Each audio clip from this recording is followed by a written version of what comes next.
Okay, start recording. So we'll get going because I have a very busy morning, noontime planned for you. So we'll come back up here to, can you hear me? What? Stephanie? Oh, do you? Okay, so we'll move on.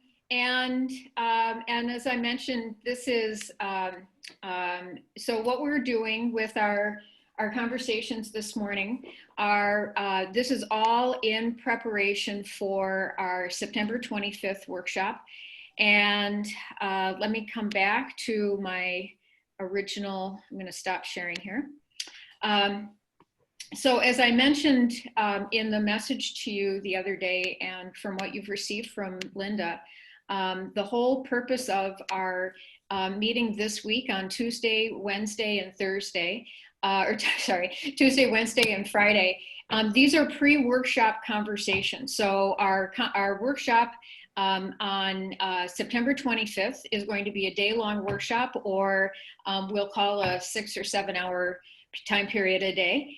And they're going to be very focused on the kinds of issues that we're all dealing with, or you're especially dealing with adapting your programming to this new reality.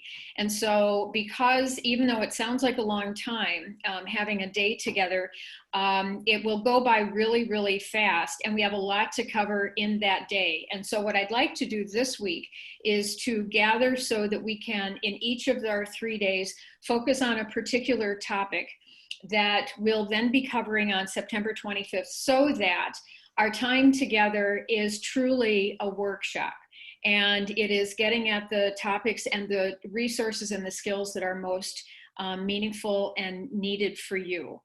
And so the first thing I'm going to ask you to do, so for those of you who don't know me, I'm Susan Walker. I'm a faculty member at the University of Minnesota. I'm in family social science, but more important than that, I am in parent and family education. And I have worked in parent and family education for longer than most of your children are alive, I'm sure. And it is in my heart, it is my passion, it is the research that I do. And for about the last 15 years, my focus has been on technology and technology use by families, and most particularly technology use in parenting education. So that and I teach online and I teach in the classroom. And so just like you, in the spring of 2020, I too was faced with maneuvering all of my classroom teaching to a completely online environment. And so as I was struggling with that and embracing those challenges, I was sort of hearing out in the field from my lovely parenting and early childhood educators about their struggles, and started weekly conversations through Zoom just to kind of get through all of this together. And we've sort of called them Perfect Connections, which stands for parenting and early educators are really fabulous electronic and communicating teachers. I forget exactly the words, but you get the point. And so we are going to focus today specifically on adapting your curriculum and your pedagogy for an online environment. On Thursday or on Wednesday, our focus is going to be on equity and access. And then our third day on Friday, our focus is going to be on relationships, on building relationships, maintaining relationships. And so those were 3 big topics that really have arisen from our conversations over the summer. They've also arisen from the spring 2020 research study that I did with educators and with parents, and then in conversation, especially with the MNAFEE board. Those were the 3 topics that we felt were really hitting the head on what would be most useful to educators. So again, with the idea that our time together in September 25th is really the most meaningful for you, these conversations this week will really help us to hone in on what is most useful for you. So with that, I'd like to begin with a few introductions and amongst yourselves, and a couple polls. Part of this is so that if you are less familiar with using Zoom, you can do some fun with Zoom and play around with some of the features and become familiar with the features at the bottom and that sort of thing. First and foremost, what I would like you to do, if you would, is if you haven't already, in the chat area and in the bottom bar of Zoom, you should see a little chat with a bubble. If you can click on that, that will open up your chat window, and you can type in, if you would please, your name, your email address, and your your school district or your program name. And then others can see you. You can also play with the little view, the speaker view, the gallery view, so that you can become comfortable with seeing other people. Please say hi to people that you know, friends. That's one of the best things about these gatherings, is the chance to see people that we haven't seen in a long time, even if it's just been the summer. But I don't know about you, but my summer feels like it's been about 3 years long. So please feel free to connect with each other and say hi. And I should mention too, if you have any immediate questions about connecting or something like that, please send a message. You can send a message to me, but since I'm kind of facilitating the whole thing, I would ask that you also send a message either to Christy Hansen. Christy, you want to raise your hand? There she is. Or Song Hee Hong. Song Hee, you want to raise your hand? And so you'll find both of their names in the list of folks, and then you can just send them an individual message and, say whatever you need to, but be kind, be respectful. The other quick thing I'll mention is that I am recording this session, and that will allow us to review it as we sort of hone in on what's been talked about and that kind of thing. Okay, I've got a couple polls for you. And so I'm gonna start with this one. And it looks like you're gonna get all 3 questions all at the same time. So here we go. So as you can see, the first question asks what your teaching position is. And then the second question asks about how long you've been working in your position. And then the third one is a Dairy Queen question.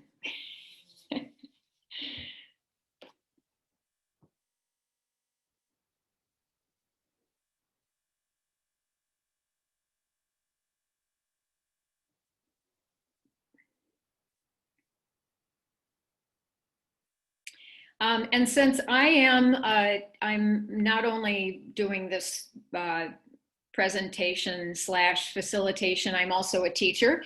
Obviously, I will also kind of talk through some of my teaching choices.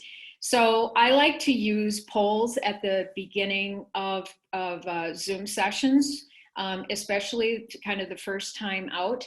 I have a very strong intentionality. One is it helps users become acquainted with Zoom, with features and that sort of thing. What right now, because I have created the poll, and in the way that you create a poll is when you do a meeting setup, at the very bottom of that meeting setup, you can edit and create polls. At this point, what I can see that you can't is set connections in progress, and it tells me what percentage of people have voted. So it will also give me a sense of how long to keep it open before stopping it and then sharing the results. So I like to do this as a way to help people feel a little bit engaged early on. Very specifically, I've chosen these questions because It's very important to me as well in the work that we do together that we feel a sense of connection and that we feel a sense of how we are similar to each other and yet how we might be different. And differences, of course, are wonderful because that means that we can continue to learn new things. Let's see, we have 88%. If you haven't yet answered the question, I'll close it in just a sec. Okay, so Susan, can I ask again? So you did that when you set up your Zoom class? Because I have never done the poll thing. Okay. Yeah, so when you set up the meeting, at the very bottom, there should be a place where you can create. And as you all are in your groups and talking, I'll see if I can get a screen capture of that. Fun, thanks. Okay. All right, so I'm going to end the poll. We have about 84%, and in my book, that's a pretty good response rate. So I'll end the poll, and I'm going to share the results. So you can get a kind of a feel for who's here today. Okay.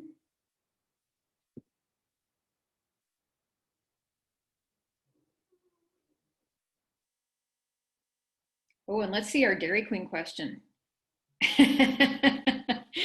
Nice even split. All right. Anything about those results surprise you?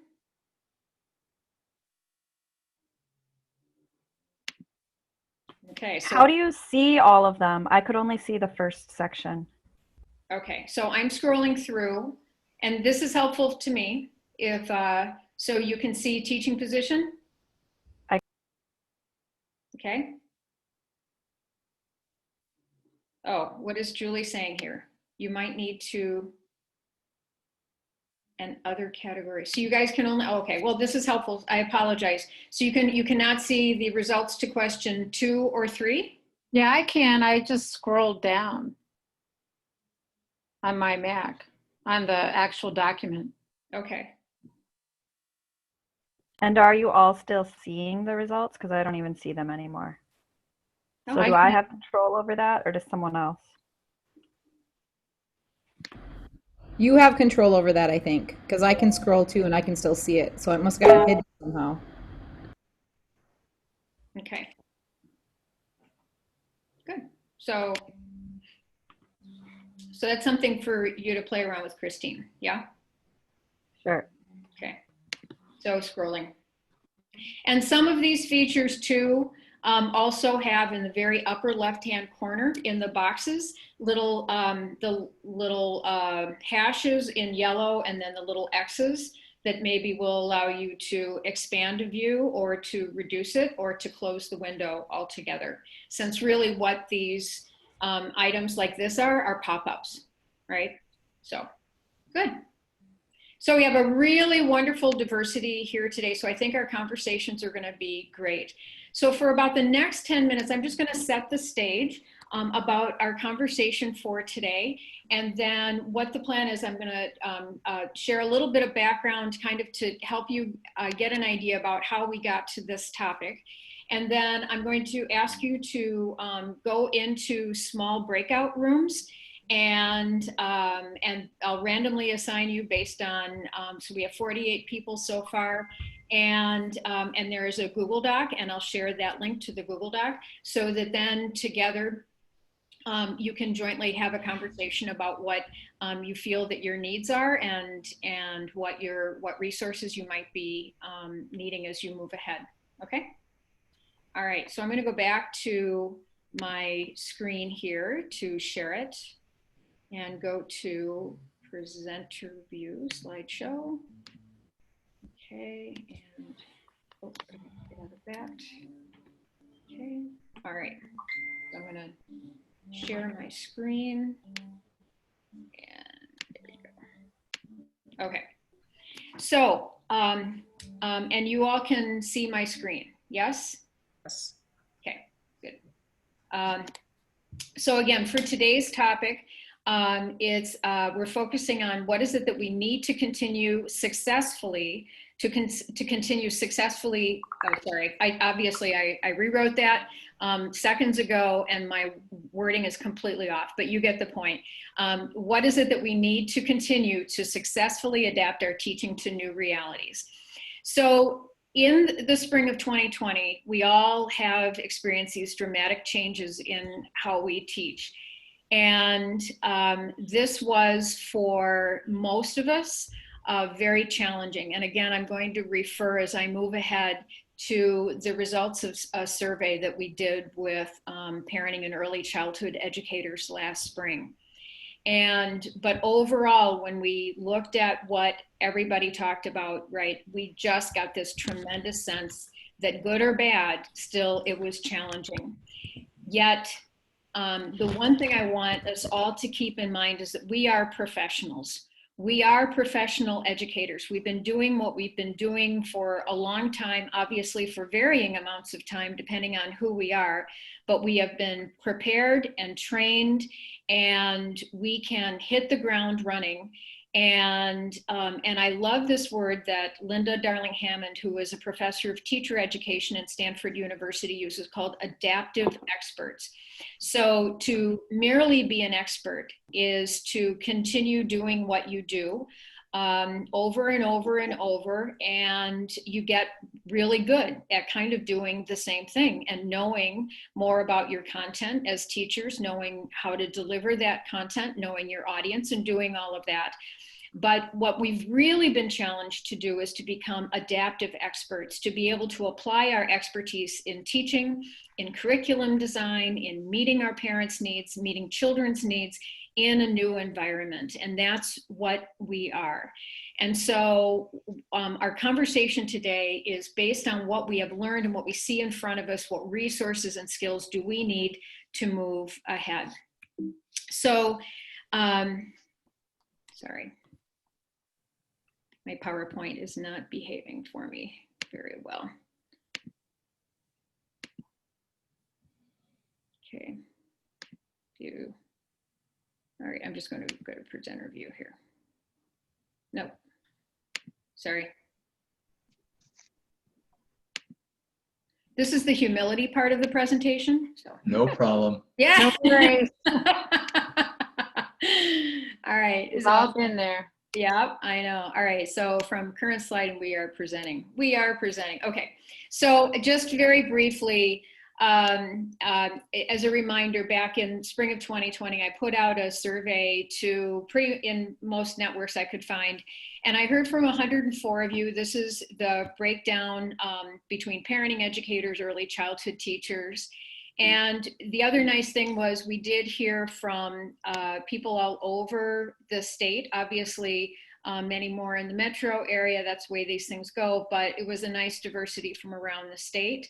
And I am not going to go through the specific results of this survey because we don't have time for that. We'll have a whole presentation about these. But salient to our conversation today, one of the questions that we asked was, how did you adapt your teaching? I had a wonderful team of undergraduates who worked with me this summer.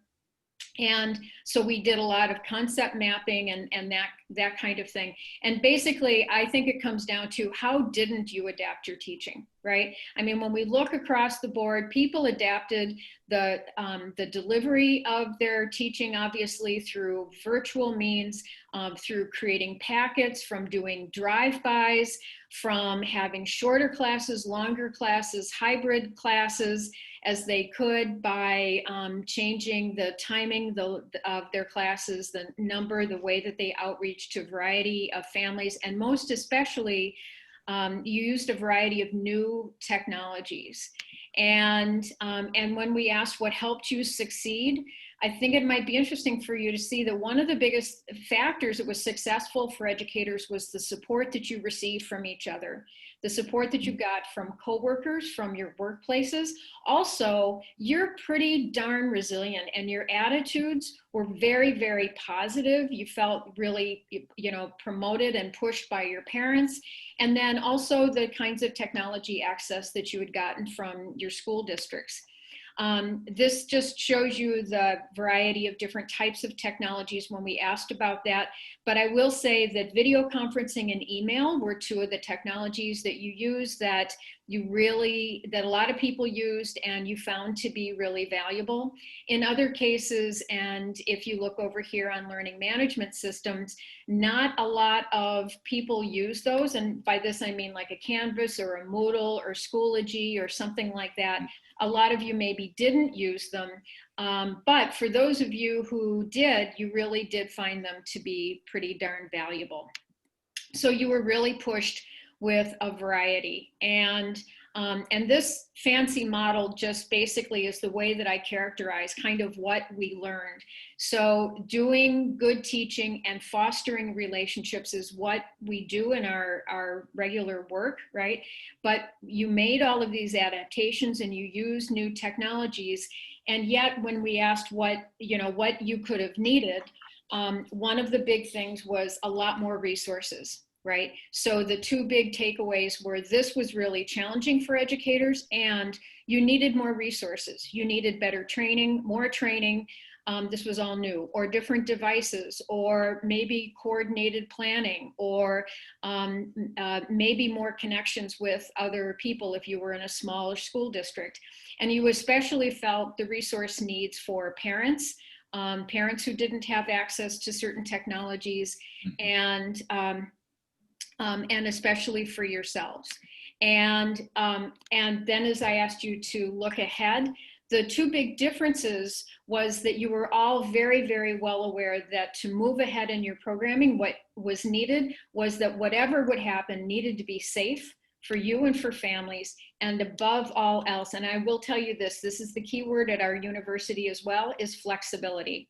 We need to figure out how to be flexible as we're figuring all of this out. And so because of this, that's the reason that I wanted to, there we go. I wanted to focus for today alone, because again, remember, Wednesday we'll talk about equity and access, and Friday we'll talk about relationships. But just for today, I want you to consider for your teaching, what is it that you need to be able to continue adapting your practice? Think about resources, think about skills. It could be related to the format of how you're teaching, or a location. Maybe if you're doing nature-based teaching, or if you are virtual, it could be with a particular technology. It could be related to what you teach, if it's in parenting ed, early childhood, parent-child interactions. It could be adapting your particular content, or to try to meet particular learning outcomes, to help maybe, how do I build this skill with parents when it's virtual? How do I help to shift perspectives when I know how to facilitate a large group, in a classroom, but maybe not online? So what I'd like you to do is to consider this question. And what I'm going to do now is, for the next few minutes, I'd like you to think about that on your own.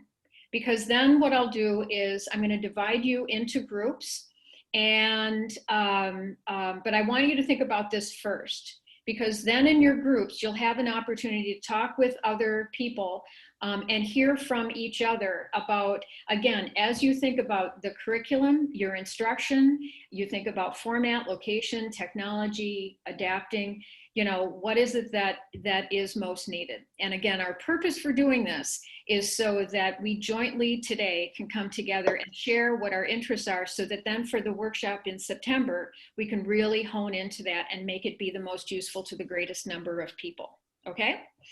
Do you have that question? Do you have the question down? You can think about it? Thumbs up? Mm-hmm. Yeah, all right. Mike, I can see you, so I'm going to take your thumbs up, meaning good for everybody. And I'm going to stop sharing because it's easier for me to maneuver when I can see human beings and not toggle.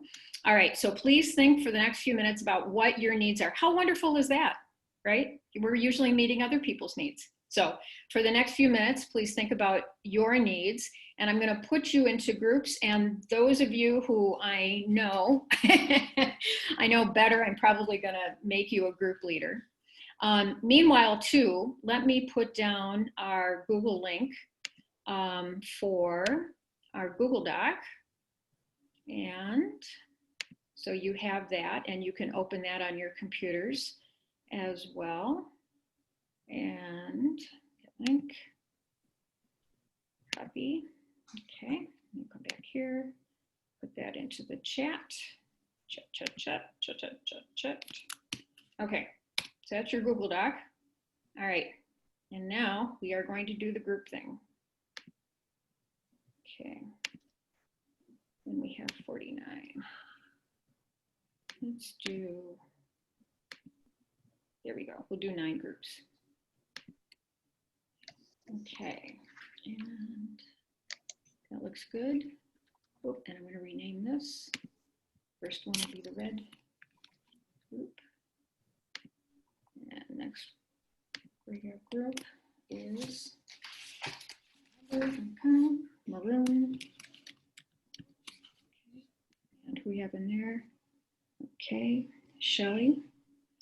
And next one we have our orange. Okay. I'm also renaming your groups into colors. Okay.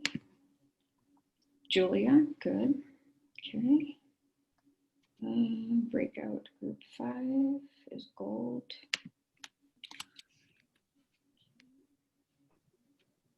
And Linda's in that one, perfect. Okay, and then we have pink.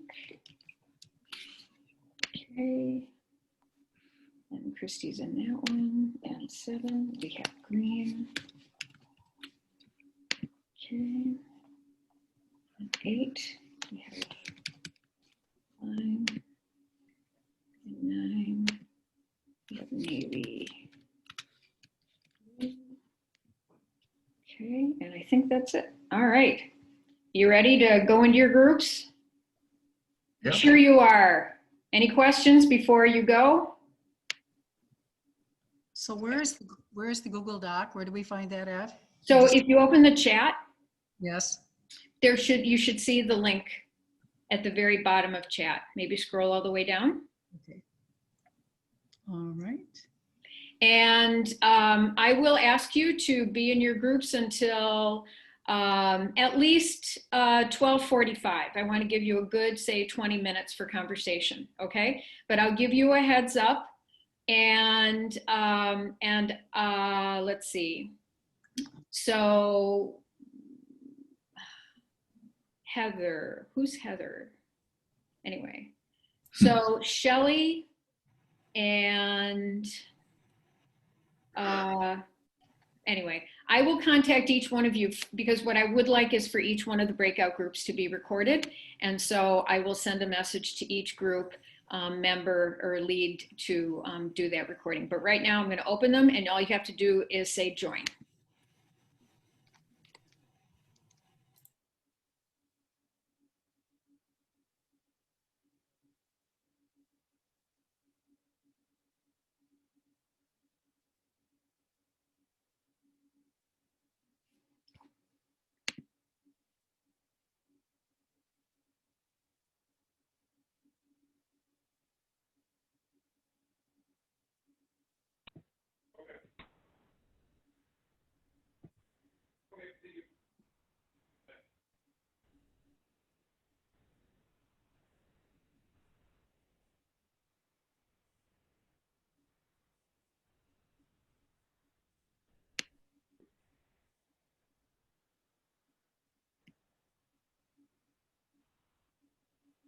Oh, Lori.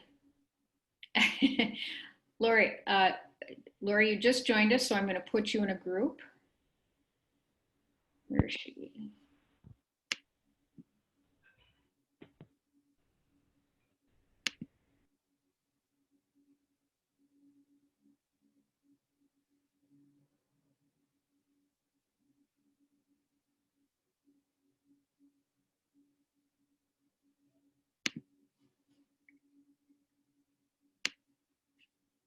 Beth, can you get to your room?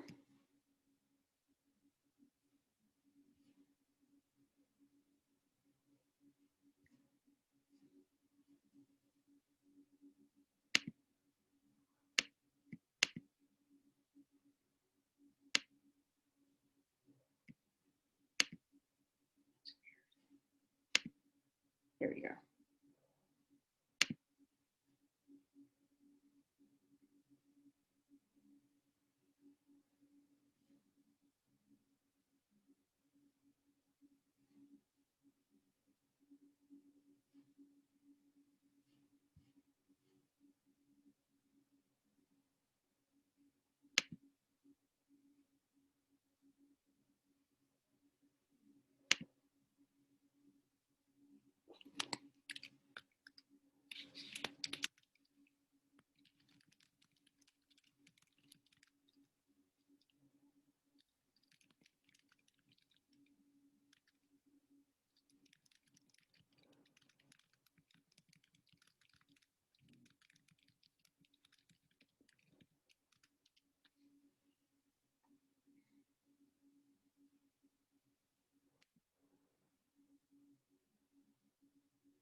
Okay, she got there. Okay.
I think I'm just worried about the unknown. I know that we're starting in the hybrid model, but then I'm nervous, a month down the road, are we going to be going to distance learning because of all the exposure? So I think for me, it's just not knowing is the hardest part. Mm-hmm. I'll add to that. I worry that our district isn't taking into account some of the new science that's out there, especially an article that was that came out the other day about the children not only carry the virus, but they have a higher capacity of it in their system, and so that they might be super spreaders. And so I just feel like, we're not taking that into consideration. And I know this is specific to our district, but our district also happens to be at the epicenter of the metro. So 2 of our cities have, they're at the epicenter. So in the other 2 cities that are at the epicenter, that district has decided to do distance learning. Mm-hmm. Anybody's got any ideas about that? Because that's a little worry. Last year when we got shut down, people were already in classes, so they were already developed that relationship with the teacher and each other. So it was a little different than signing up for something you had never done before. So One of the things we're doing, we have this little library that we do that we're going to have the kit ahead of time of the book because we receive these books through a grant. And so then we give them the kit ahead of time and then they can pick it up and then they can do it virtually or they can come in. They can come in and do it, or if they're doing it virtual, they pick it up. And we are charging for the first time for that. And I was just thinking you could do that for all your classes if you had kits for them to go so that when you do kind of all over, and we're having some problems with numbers and old testing numbers coming in, so results are kind of a little wonky over where I'm at. But the K3, they focused really hard on hybrid for them to be there every day, but like the classes are split in two, so the teacher and paras and stuff alternate between rooms to get all the education in. But our preschool program has basically been cut in half. If they come 2 days a week, now they come 1 day. If they were supposed to come 5 days, now they come 2 days, 3 days online. And then the ECFE has been pulled and it's just online aspect only. Okay. Okay.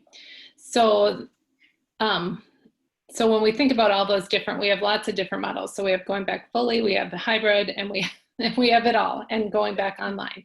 So we've come up with a few things in our issues adapting our teaching. Then, right? It would be like one of the things that asks is like our objectives, and wouldn't it be like keep reaching out to those families even if we don't hear? You know, Yes. even if we're not hearing from them like on a Zoom or whatever, keep reaching out as an objective for sure. Yep, Yeah, we agreed. send out at least one, if not two, weekly emails. Each of the families that are registered in our spring classes. Hey, this is what we missed you at our Google Meet. This is some of the topics that we discussed. Somebody, you know, we brought up these resources. If we didn't catch you this week, maybe you can join us next week. You know, just to let them know that we're still thinking of them, even though, you know, all of this is in chaos and they're bogged down with getting their older kids, you know, their Zoom class meetings going. And it's just a lot to take in to get everybody connected. But, you know, the teachers and the kids in the elementary and junior high and high school win out more than the early childhood family. So what I also heard threads of in terms of an additional aim was acceptance and support. You know, we want to accept families, all of the complexities of families, and we want to make sure that we're continuing to be their family pets and their home and just the little chores that they do. And so there was some really good connections. There wasn't as many as I'd hoped for because I think families were really stressed and busy, but the ones that I did have were very, very meaningful. Like it really brought a lot to me in getting to know the families that I already knew. I got to know them better in some regard. So is that one visit per family basically it turned out to be, or? They could join in as much as they wanted. I would offer several Zoom parent meetings, but you know, this year I'm a little concerned that if I need to do more Zoom parent meetings, how do I arrange it around a specific topic or curriculum where I, for one of my classes, I invited a master gardener to join our meeting. And luckily I sent a reminder because she forgot. And then, you know, people are having trouble logging. Administrative support. If they're not committed to the program, it's, you know, it's likely to not happen or as robustly as it has in the past. So. Yeah, it's pretty key.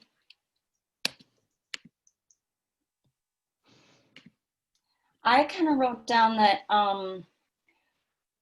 I want a way to connect with colleagues, and that it's really hard for me to be creative and draw families in if I don't have like my group of people. So I just put that out there. And how have you all been able to work with your colleagues remotely? We have our own group chat, so that's kind of nice. We just do a group me chat on the side. But on that same token, you're absolutely right. I appreciated because I'm kind of on my own island anyway as a home visitor, so any connection was wonderful. At the same time, I'm part-time, so technology wise, a little off the subject from that, but there was meeting after meeting about different things. And to be a part-timer, I felt like, and I don't know about you full-timers, I was just stretched to the max. I was working way more than I should have. But the connection's good. I mean, I want to connect. And you said you had a Google group? Yeah, not Google, but Group Me. Oh, Group Me. Mm-hmm. Okay. We have several employees in our district, and we've been meeting on Zoom regularly in the spring and throughout the summer for at least a 1 hour meeting just to stay connected. Hybrid. What's that going to look like? Because you're supposed to, I mean, there's going to be, like I teach a 3-day-a-week class. Well, the kids will come probably one day for sure. The second day would be at home learning. And who's going to provide that? Because I'm going to be with this, there'll be group A and group B. And so on the second day, I'll be with group B, but we'll need to instruct group A and, right. Vice versa. Yes. Yeah, I mean, that's what it's supposed to look like in our district. And I don't understand who's captaining that at home kids that day. Right. Right now, our plan is that would be teacher directed and ESP led.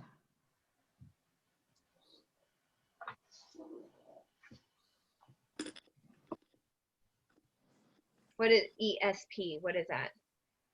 Education support professional, the assistant in the classroom. Oh, okay. All right. But that may change, however, according to contract wording and language, that ESPs are the assistants, and so we'll see.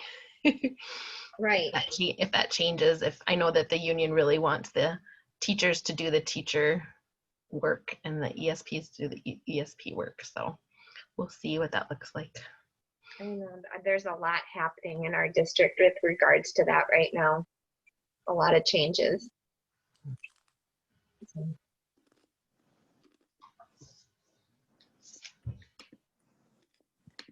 Doing the first semester all online, and then we'll reevaluate. Okay. Anybody else know what their district is doing with that?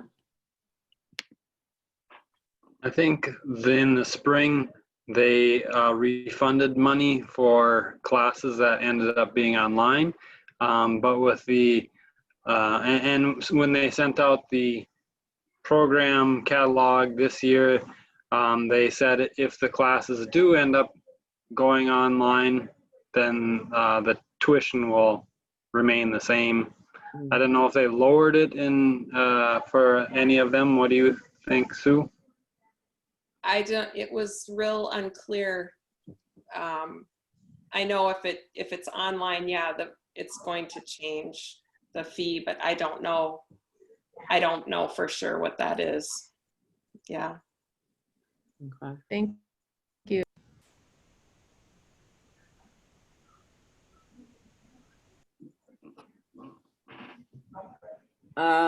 What other things you guys thinking of? We'll go back up and read it one more time here. It always helps, I think. Key aims when adapting our teaching. What issues seem to come up most? What are some skills and resources that would be helpful to you? I think in getting all this information together, like she's saying, it's just for that September 25th, what can she help us with on that day? I think that's the goal of this. So what are some other needs you feel like you have? We have a list going that one of them is, it kind of goes back to the facilitation of the online parent discussions. But, let's say in a perfect world, I have 12 parents and there's no kids. But even just some more skills or practice in how to facilitate that kind, like this, doing it. I think I personally could use help with that.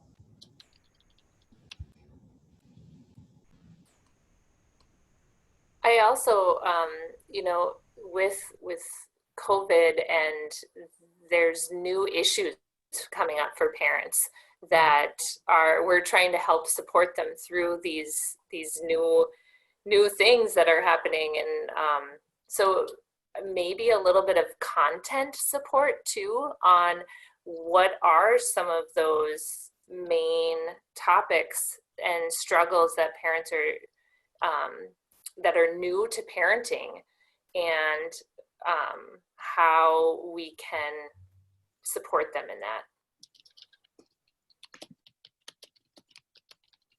I second that idea. It's a good one. Yeah. Yeah, it's hard to have a conversation about, me.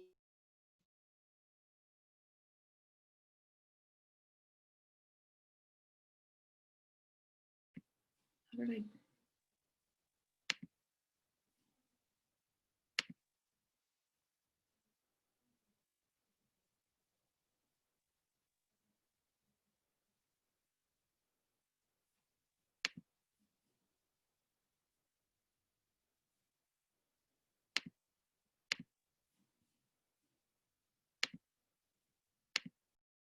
Classes. That class that I led was it was a little over an hour actually. So yeah. And some discussion too then? Yeah, oh, definitely. Yeah. There were definitely, it was discussion throughout the presentation. Okay. So, yeah. I mean, if it had been in person, it would have been a lot of turn and talks, but it was just sort of everybody shared out. And were they distracted? Were there children there or? There were children there, but actually, I don't think they were distracted. It was on math, and some of the kids were actually participating, even though it was a parent class. Sure. So. I had mixed experience. Sometimes the kids were really distracting, but we tried to engage them. And then I had others where it was just parents. I would say most of those were just evening based. And one of the questions that came up for us were some of them became kind of late at night. And so like how late? Personally, I feel mixed about a late at night class, or I could only do it once a week. How late? What time at night did you do them? The latest I did was 7. One of my coworkers did a 9, and she had a higher turnout. Sarah, was that just parents then? Yeah. Because it was so late? Yeah.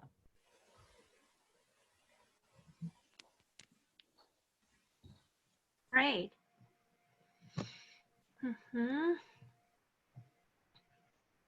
Any other resources you'd like to hear or get from the conference in September?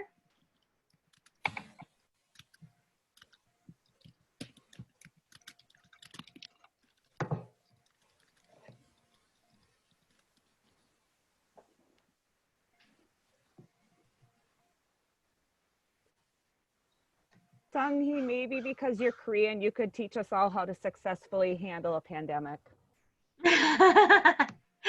Probably you haven't heard the recent news. Like we got. I did read the article the other day. Wow. Yeah. Unfortunately. Yeah. Yeah. This week it got Yep. breakout, big breakout. Yeah. Yeah. But overall. So. Yeah. We have 1 minute left, I think. Anything you wanna say last moment in this group room? I appreciate you taking notes, and I think that would be a helpful thing for me to consider on the 25th is like how to do like a Google Doc where I'm like note taking that's visual for families. That's not something I've really done. Yeah, but I think I missed something. So anyone, please feel free to just go to the red group and then add whatever I missed. Yeah, that would be really appreciated.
Welcome back.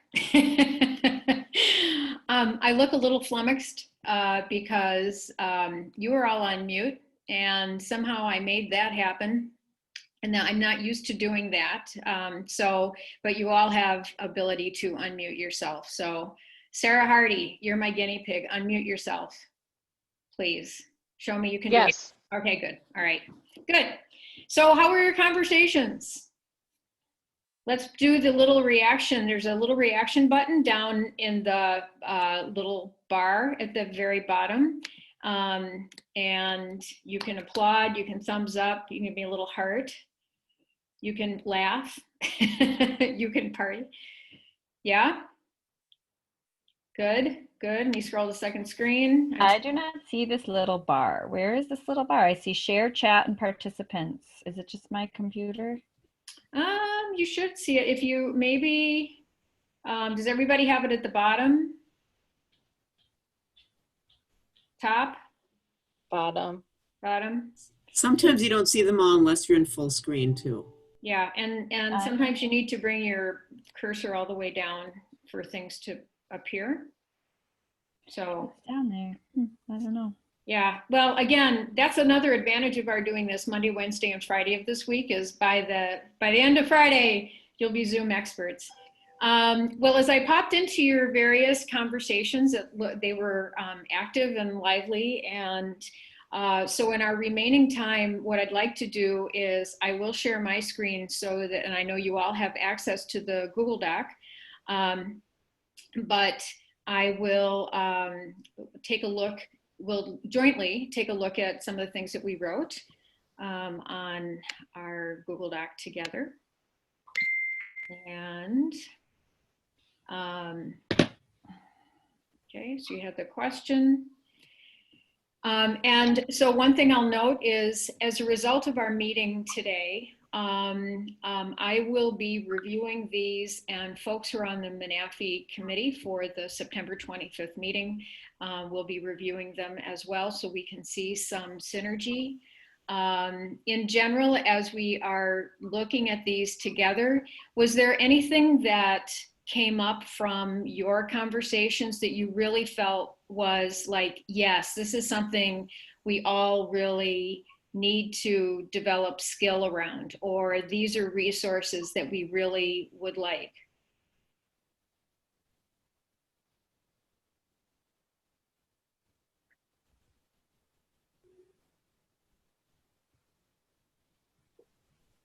I have a comment. We had someone in our group mention just content around COVID parenting and that it's hard, you know, nobody knows how to do this. But so support with content about, you know, parenting during a pandemic. Okay. Great. And Stephanie, do you know if your group has that in on the doc? That was the Lyme group. I think it's in there. Okay. For Lyme. Yeah, it's in there. It's in there. Great. Thanks, Shelley. Yep. Yep.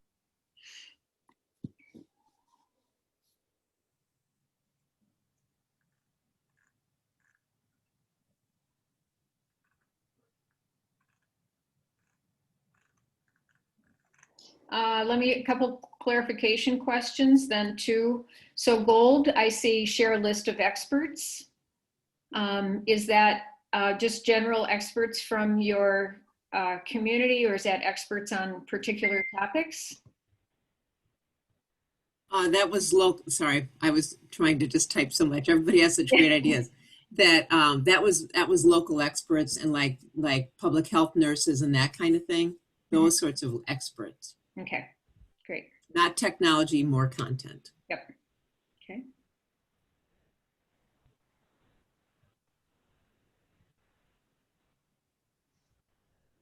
Okay.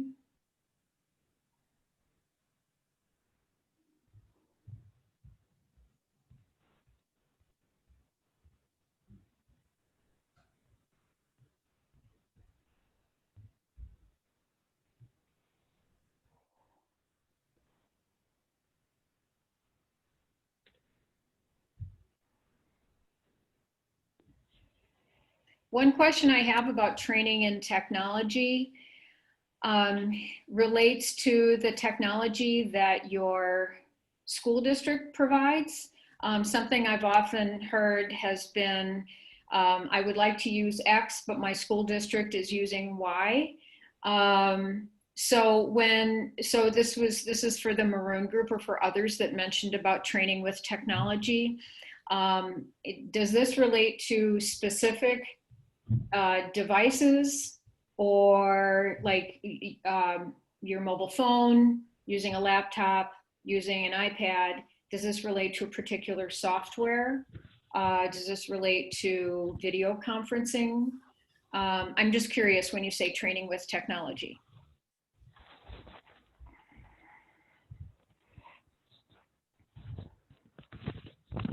I'll talk. That was something that came up a number of times in our group, and I don't know that it was about specific technology. It was just how do we use technology and what's the best way to use it to reach our families and our kids, and especially when they may not have a personal device. So it kind of goes into equity too, I think there. Okay. Good, thank you. And that is something undoubtedly we will talk about on Wednesday as well. Yep. I think for our group, we also talked about the platforms, the various platforms. Okay. And different, just trying to have some cohesiveness within a district even of what platforms we're using, so we're trained in how to use it most effectively. Okay.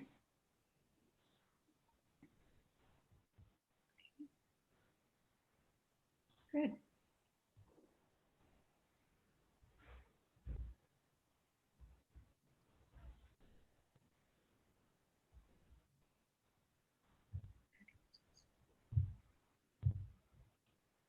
Okay. So as you review this, is there anything that surprises you or anything that really resonates with you that if we were to miss and not address, say, on the 25th in the workshop, you'd really feel that was just really meaningful for me. I really needed to know about that.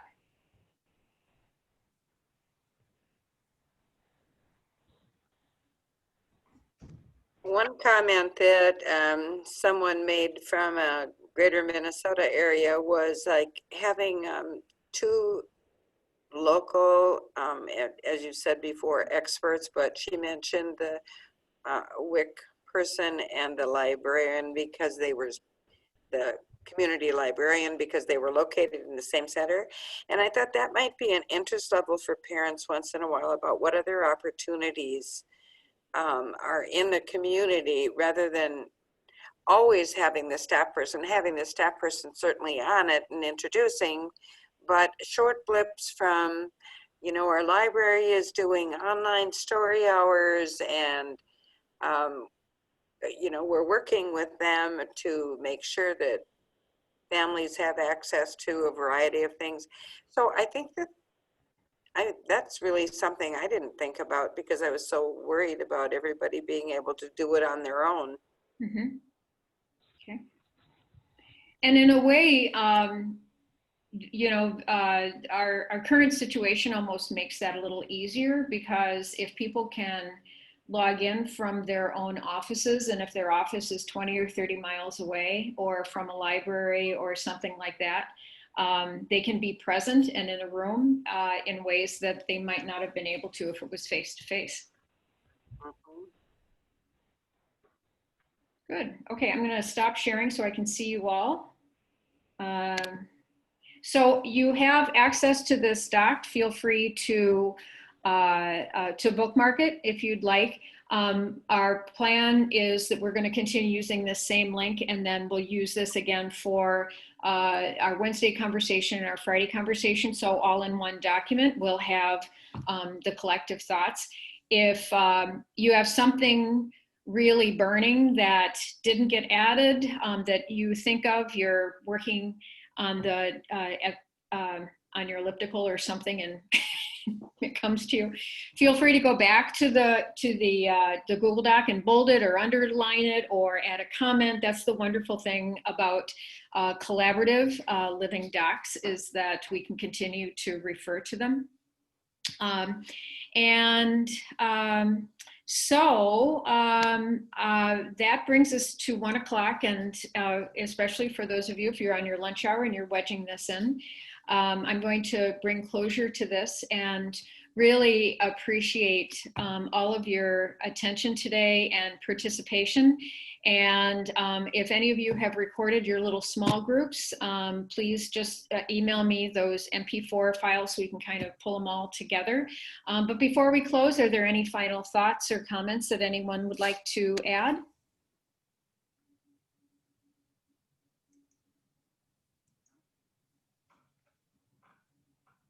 Well, I thought this was really helpful. It makes you feel more connected to what other people are doing. So it's giving us some direction, which I really appreciate. Wonderful. Thank you. Thanks. And I do really look forward to seeing seeing you all on September 25th. And hopefully you can rejoin us on Wednesday and Friday, or Wednesday or Friday. And I'm around, Linda Vukolich is around, Christy Hansen is around. So if anything comes up and you'd like to share it with us before Wednesday or Friday or the 25th, please reach out. So thank you all. This has been a wonderful hour, and just so very, very helpful to help us focus to meet the needs of educators as we go through this crazy, crazy time. So thanks, everyone. Have a good rest of your day. Hey, Susan? Yes. Before you sign off, I think I recorded our small group. Can you tell me where I might find that? Oh, yeah. So did you hit record at the top? I believe I did. Under meeting, and then under start recording on this computer? Because you won't. Maybe I didn't go through all those steps. Okay, that's fine. I mean, learning. And the other thing too is that you won't see the file until you close it down. I hit record. There was an option at the bottom on that, you know, those icons. I hit. That's what I did, Christy. Yeah. Yeah. And I'm on a Mac, so I think QuickTime saved that for me. In the past, if I right click on QuickTime and open that, it will show me all the Zoom MP4s that I have. That's how I access it. And mine wouldn't let me record, Susan. It said I had to get permission. Perfect. Thanks, Christy. Yeah, and as and that's something I'll work on, I think. Okay. So I did go into each room and gave all of you permission as I sort of went person to person. And did you get a little pop-up? Did any of you get a little pop-up that said the host has given you permission to record? I didn't see it, but I might have gotten it and just been typing and not seen it. Yeah, I know, it's a lot. Yeah. So now if I do it on if you want me to do it on Wednesday, then I'll know to look for that too. Okay. Yeah, unfortunately, even though I can give permission sort of in a godlike way generally for meeting members to record, it evidently in breakout rooms, it's like a second permission, a second level permission or something. So I don't know. But It's very interestingly, our room has the red button that is recording, and even though I wasn't able to, so I'm not sure whether you still have the files in your computer at this session. yeah, we'll see when I close it down if I have a bunch of sub recordings. My experience has been I've only gotten a recording for what I record, what's on my machine. So yeah. So who here were you expecting to record? Because we could figure out, we could help each other find that or figure out where it is after we sign off. Okay. So we can be ready for Wednesday. Yeah, I think that was part of it was I can give everybody is the nice thing with the groups is a lot of you were already evenly distributed, like Christy and Shelley, and you were, and Julia, you were already distributed nicely into groups, so I didn't have to move people around. But it still seemed like Julia she needed me to give permission to record once you were in the groups. Mine too. Yeah, and so somehow that's kind of that. And unfortunately, like even if I make Song-hee the co-host, she can't assign people into groups. So it's a little bit of fast footwork to not only distribute people in groups, but then to go through and like Christy, Shelley, Julia, for me to go individually and go, she can record, she can record, she can record. So it's fine. I mean, that's the advantage. You all were taking fabulous notes, and I think the Google Docs is really helpful for the conversation. How did they go? Really, if people have a couple of small groups to watch, I don't envision that everyone will go back and watch every single small group anyway. Yeah. Like if there are a few for people to watch after this is done, that will give the flavor of kind of what happened in groups. Yeah. Yeah, and a real advantage of you all being distributed in the groups is you have real memory of the conversations. And that's kind of, to me, a little more important anyway, is for a focus for September, is sort of the conversations and what seemed to really resonate most with folks.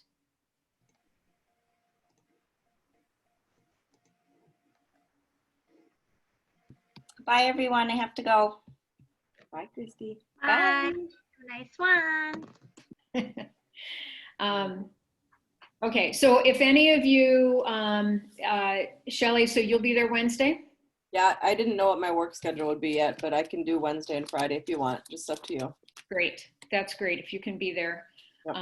Yeah, the more sort of known people that I know are going to be there Wednesday and Friday, then that gives me kind of a fallback group. Yep. Yep, I'll be there. All right. Good. All right. So with that, I'm going to end the meeting. Thank you all. Thanks, Susan. You.